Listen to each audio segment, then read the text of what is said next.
I love nonfiction. It plays a needed role in our psyche. I hunt for it and use these tomes in my research. But fiction is as essential as the air we breathe. When lives were never fully recorded, storytellers do the remembering.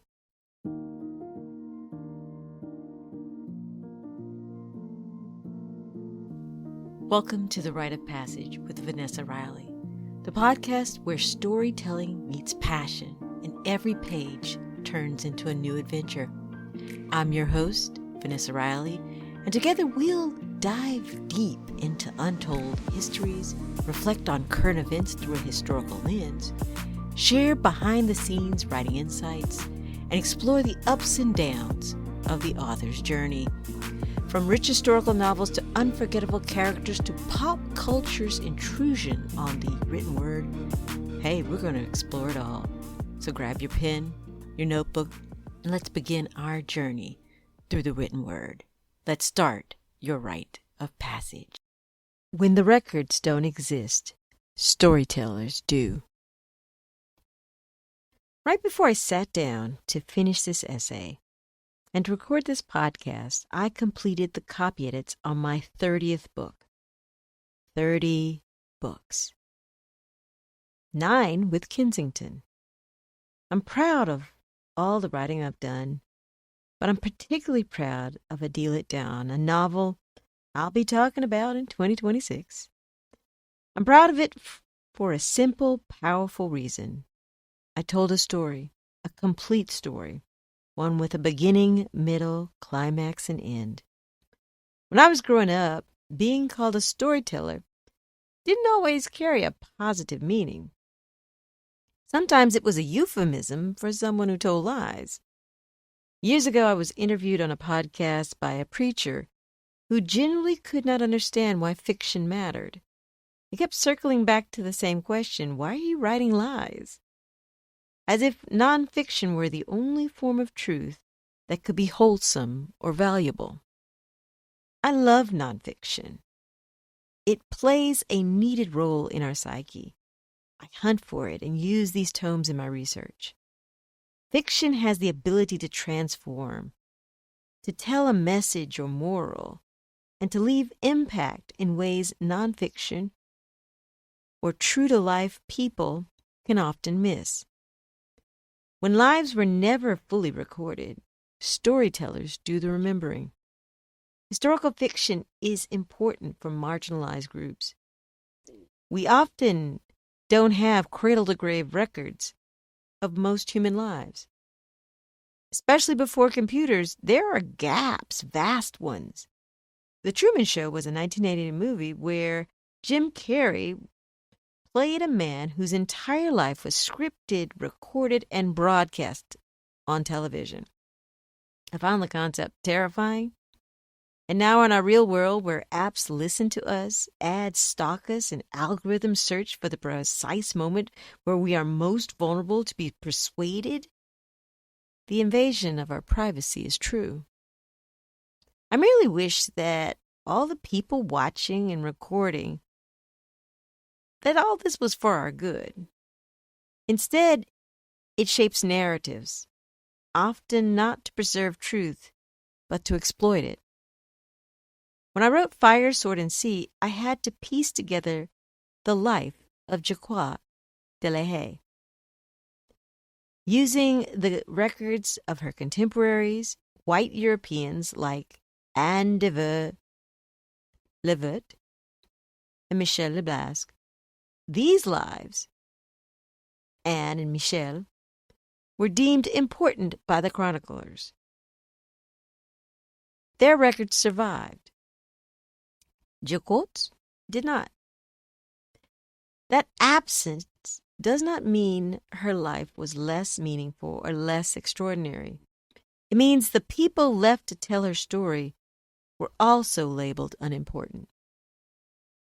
They weren't given the opportunity to record and make sense of history. I'm profoundly aware of how fortunate I am to be in a position to tell stories like hers, about bold women who dared to dream, and live different lives. In the absence of storytellers, we are surrounded by people presenting lies as nonfiction and weaponizing so-called truth to influence the next generation. I call on the storytellers to step up and do their job.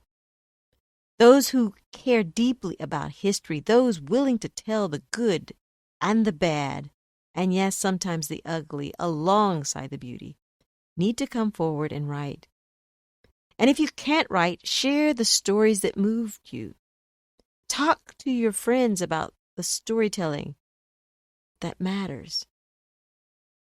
I watch the news and see stories about modern or present-day activities being suppressed.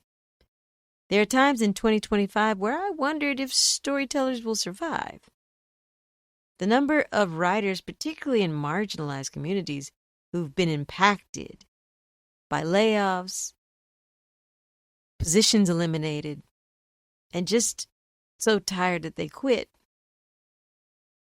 I wonder about those storytellers in the upcoming years. It seems scary. Don't believe me? Track Publisher Weekly deals or the sections that announce firings. Traditional publishing is hard, impacted by an unwillingness to support authors, or those companies simply don't want the heat that can come by championing true facts in a world where truth is something people want to shut down. I don't know what it means to exist in a nation where only certain truths are permitted, while others must be redacted, distorted, or denied. How can anyone claim strength if they shatter at the mere presence of truth, hard ones that you want to suppress?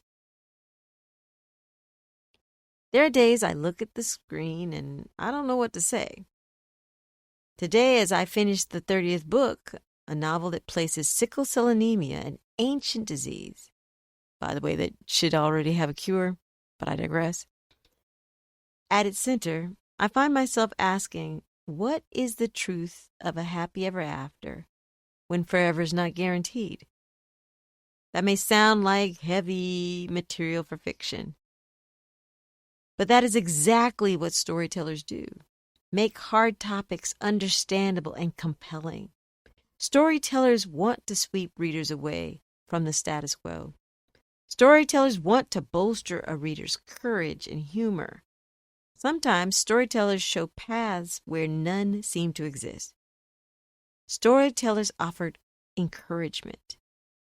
And we storytellers honor and tell the truth. All of it.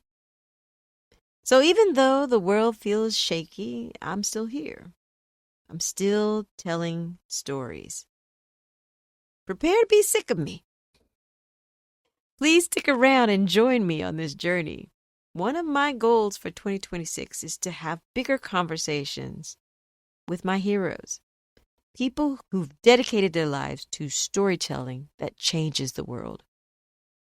I'm not just a reformed engineer. I was once a reporter for a college magazine. I've interviewed Desmond Tutu, Wynton Marsalis, and After 7. That doesn't mean I'm a brilliant interviewer. It just means I'm lucky, persistent, and unafraid to put my mind to something and make it happen. I plan on making a lot of things happen in 2026.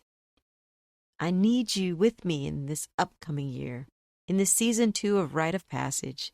I'll continue to share essays about what I'm feeling, grounding them in history and context. And maybe, just maybe, I'll also share conversations with heroes who are still faithfully putting pen to paper, fingers to keyboard, film to camera, who are telling the stories that shape and change our world and build up our resilience. Books to make you a better storyteller or to make room for one in your life. The Storytelling Animal, How Stories Make Us Human by Jonathan Gottschall. A nonfiction exploration of how storytelling is fundamental to human psychology and culture. Languages of Truth, Essays 2003 to 2020 by Salman Rushdie, a collection of essays about literary creativity, storytelling, myth, culture, and the power of narrative in human life. And go watch The Truman Show. This is a 1998 film, a chilling meditation on surveillance and manufactured truth, where a man discovers his entire life has been scripted, sold, and watched. This week, I'm highlighting M. Judson through their website and bookshop.org. We're 20-plus days away from the release of Fire, Sword, and Sea on January 13th, 2026. Caribbean women pirates, Black women pirates join French and indigenous women to sail the seas in disguise. Imagine what their truth is. Help me get folks talking about this novel. Consider purchasing Fire, Sword, and Sea from M. Judson Booksellers or one of my partners in the fight, booksellers large and small, who are in this with me. Come on, my readers, my listeners. Let's get everyone excited for January reads. Show notes include a list of books mentioned in this broadcast. You can find my notes on Substack or on my website, vanessariley.com, under the podcast link in the About tab. Enjoying the vibe? Go ahead and like this episode, share, and subscribe to Rite of Passage so you never miss a moment. Thank you for listening. Hopefully you'll come again. This is Vanessa Riley.